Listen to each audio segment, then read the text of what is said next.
that can't work. Makes no sense. Wow, that was harder than it should have been. And it's been, what, 3 weeks now? I've just been completely unable to put that footage together for a video. I just don't understand where this metal block's coming from. So I've decided to come out here today,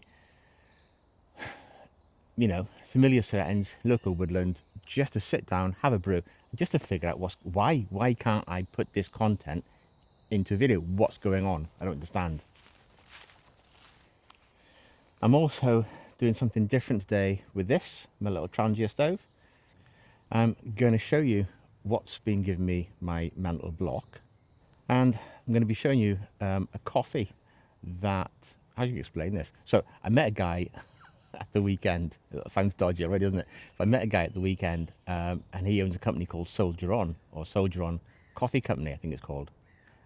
So I've got one of his coffees, one of the coffees he sells with me out here today. So I'm going to show you that also. That was a weird way of explaining it. I met a guy at the weekend. What I have with me is, so this is my one Tigris little twig stove. It's one of the bits of kit that was left to me by my brother's half-brother, Mark. So I'm just going to put this together, or at least try to.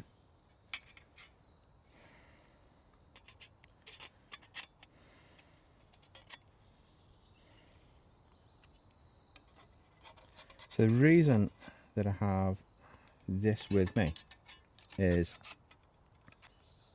little Trangia stoves. The one thing they really struggle with is wind. So if there's any wind, the flame gets disrupted, and it uses a lot of fuel, an awful lot more fuel, and just takes a lot longer to cook with. So I've been messing around recently using different twig stoves to nestle the Trangia in, just see what it's like. So I used my bush box last time, so I'm trying this one today, just see how it goes. Well, that can't work. It makes no sense. Okay. Idiot. Sometime later. For anybody who owns a one Tigris and has just watched me try to put this together, I apologise. That must have been very, very painful. God. There we go. Finally. So, there you go. It's pretty cool looking. Wow, that was harder than it should have been. Again, no euphemisms or nothing there.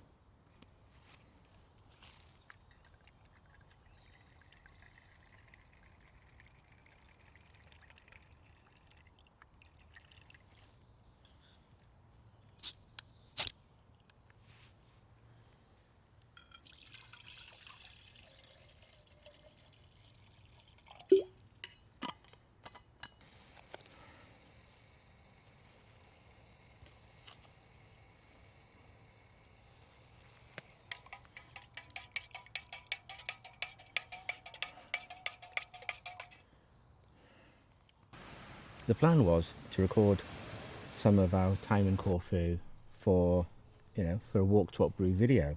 I mean, Corfu, it's absolutely stunning. We hiked, we saw some amazing scenery, some brilliant history of the area, some ancient villages, and just the people and the food. It was really, really good. So really enjoyed it. But it wasn't until I got home that I just couldn't seem to create a video that kind of justified just how special the place is.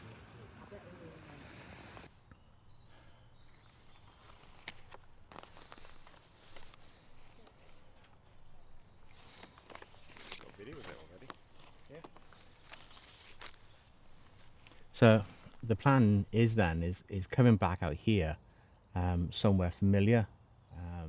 Yeah, just the sound of the birds, the trees, the leaves. I mean, it's magical. It's what I know. Hopefully it'll help give me some insight as to why I have that mental block. because it's not that I don't enjoy making videos and I think I still enjoy that process. It's just I couldn't just seem to get that. I couldn't. I couldn't do justice to the content. I can't seem to piece it together. That's really, really frustrating me. So hopefully just being here today will just let it go, calm and relaxed. And I'll not lie, like the past few weeks since I got back, trying to edit video, I've been really, really busy with work, one thing or another. Yeah, so it's nice to be out here and just slow down. And I tell you how much I slowed down this morning. So when I was walking in, I stopped by a pool of flowing water, so it's coming off the side of the hill about here, and noticed a leech crawling just outside the water. It's big, must have been a good 3-4 inches in length, looking for food. But it's being able to slow down and notice those things that I just find special. That's the magic of being out here. So hopefully that just slowing down out here will give me that ability to try and understand what's been going on, why I have this block about creating this Corfu video.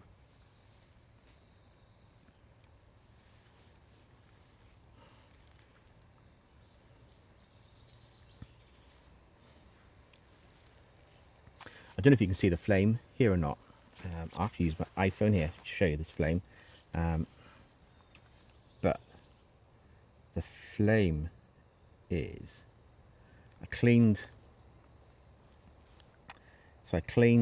the jets on the Trangia there after the last time I used it. Gave it a proper clean out.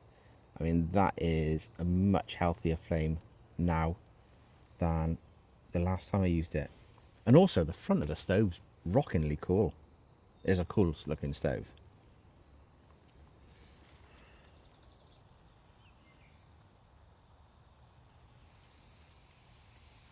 Whoa. Okay. Out. Hot. Gloves. Boiling over. Stop, stop, stop, stop, stop. Ooh, that's close.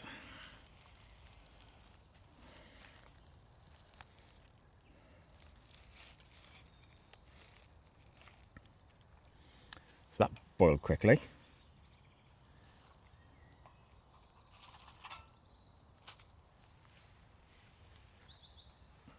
Yeah.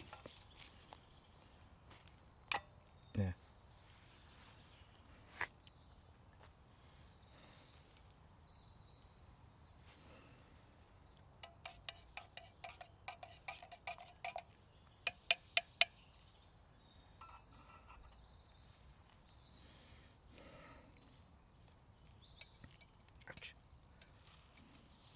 Out. Oh dear. You'd think the amount of time I spend out here using this kit, I would know. Yeah, it's going to be hot. Okay, put that up there.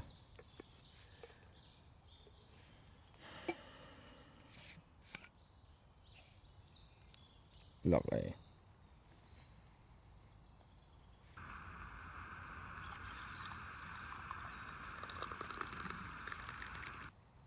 So this is the coffee, Soldier On decaffeinated. It is a Colombian, light body with a very mild acidity, bright, pleasantly delicate, and natural with refreshing, piquant taste, whatever that means. I don't know. There you go. That's what it looks like. And it is a really nice coffee. Just still better than drinking tea. Just make me laugh. Anyway, back to the video, I suppose. One of the reasons that I choose decaf is I don't need anything else as a stimulant to get me going. My mind is quite bouncy around anyway, so just think having coffee or having normal coffee, not decaf coffee, too much of a stimulant for me. So I much prefer. Oh, the butterfly just landed just behind the camera.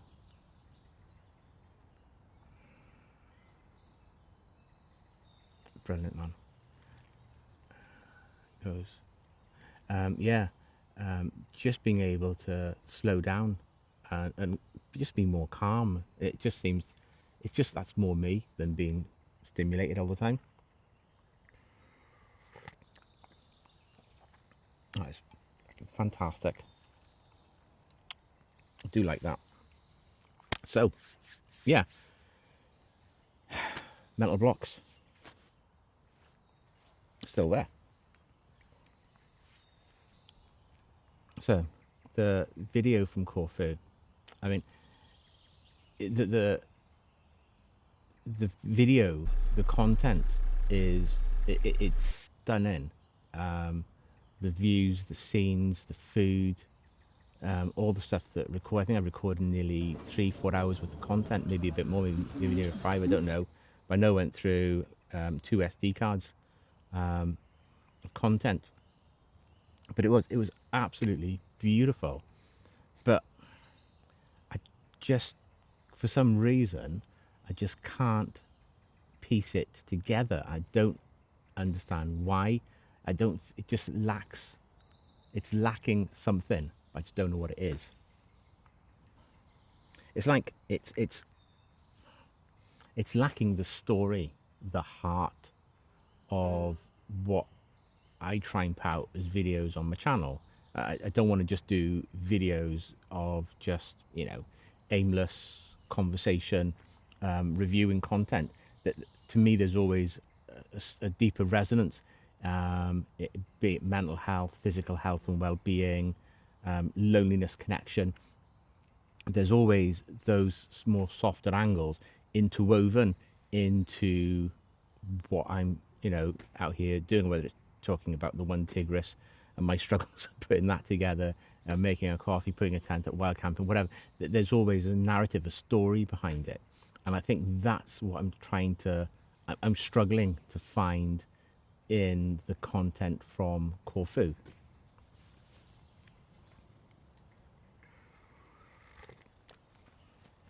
And I mean, the place is amazing.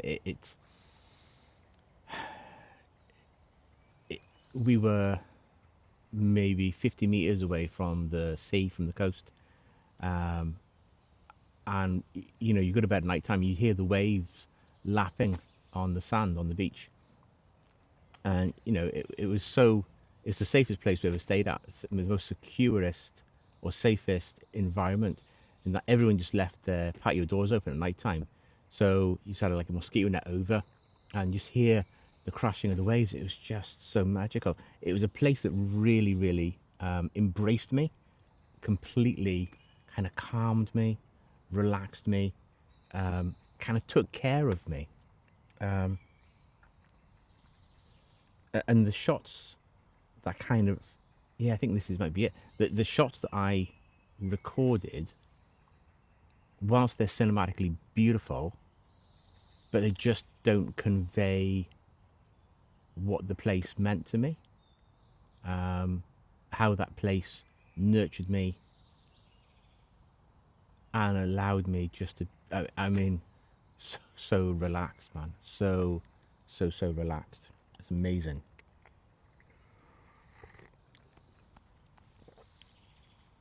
So maybe it's as simple as this. Maybe it's just the case of that trying to force that footage together doesn't work for me, because I can't convey. Sorry if that, that noise hit you in your ears there. I had a fly buzzing around my ear and accidentally hit the microphone. Yeah, I don't feel that the message can convey, or the video can convey, what that place meant to me. And I think that's my stumbling block. I think I can look at it and I can feel what I felt there, but I don't feel that I can convey that message for anyone else. I think that place was just so special for me, if that makes sense. I don't know. If there's somewhere special that you have, that no matter how good you were at cinematography, how good you were at recording content, that you could never convey what that place really meant to you just from the visuals alone. So, and I think maybe that this is it, because I didn't really do any narrative over the video. The plan was to go and just record content of the walks and all that kind of stuff, and the food, etc. Most of the time, Catherine and I were just walking along, talking. Sometimes not even talking, because she's just like struggling to breathe, because some of the ascents were so high and it was so warm. So it's just like, just get through the next, get to the next bend, get to the next bend kind of thing, or get to the next brow of a hill. So the plan was to do a voiceover when I got back, and I think maybe that has lost, the content has lost its, there's no story with the content. So yeah, do you have a place that, without you having to talk about it, would it have that same impact? I don't know.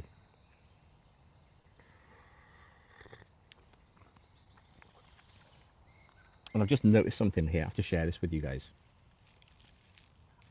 So I was out last week, and there's none here, but was out last week, and it's a location I've been asked to go and deliver some courses, some bushcraft courses at, and without just scanning locations, me and Catherine last week in the woodland, we come across a clearing, probably about the size that I'm in here at the moment, and the floor was just awash with wild sorrel.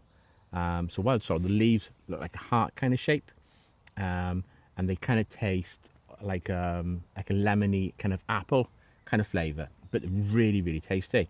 So they're great on salad. So found that last week. Also, I mean, we found a path that was just, it was full of wild raspberries. I mean, absolutely full. They weren't ready for eating yet. They were still ripening, but the just, I mean, there must have been thousands, maybe millions of these wild raspberries. It's brilliant. So wild sorrel, raspberries. What else did we find there? Oh, there's loads of other things we found there. But the thing I've noticed here today is, I think it's called cleaver. So we call it sticky back. So just, yeah, it's this stuff here. So it sticks on your clothing. There we go. So do you can see that? So it sticks on my top here. So this is a relative of coffee plants. And if you take a handful of this, put it in water in the fridge at night time, it's really, really good for you. I believe also, as the season goes on, when it reduces the little beads that get stuck on my dog all the time, we take him for a walk, like in August, you can grind them up and you can make a variant of a coffee. It's not as strong as normal coffee, but it still makes a coffee. So again, it's just something interesting. Yeah, so that's cleaver or sticky back. Something that my girls used to love throwing on my back when we used to go out for walks when they were younger. There you go. Anyway guys, with that, I'm just going to finish this video here. I hope you're all well, by the way, and if you're still here, thank you very much for watching all the way through. I'm good. I'm actually great. Thank you. Yeah, I am. I'm actually great. I'll say thank you for asking, but you haven't asked. But I've just volunteered. Yeah, so I'm really, really good. Life's really good.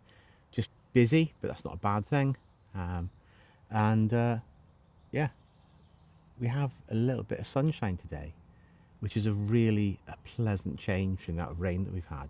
So anyway, yeah, folks, with that, guys, I'm just going to finish off here, sit in peace, enjoy my coffee, enjoy it being in nature. So guys, chat to you in the next video. Ta-ra now.